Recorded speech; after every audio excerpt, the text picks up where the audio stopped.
ఉపవాసం ఏముంటుంది కానీ పండ్లు పాలు చావైనా ఓమైనా ఈ రకమైన తినాడు మీరు ఏం తినద్దు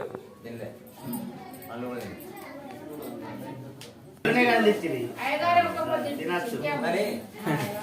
ముచ్చట 3 రోజుల 3 పూజలు అయినాయి కదా రేపు మరి ఏమైనా నీసి జరుగుతుంది మరి ఎట్లా మనం తిన్నోళ్ళు బయట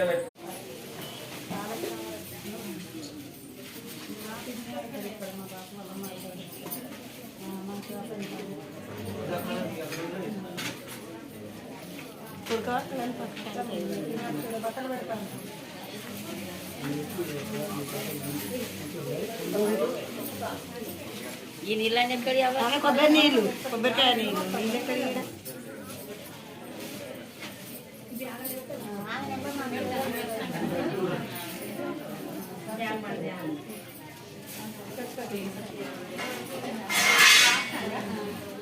మీరు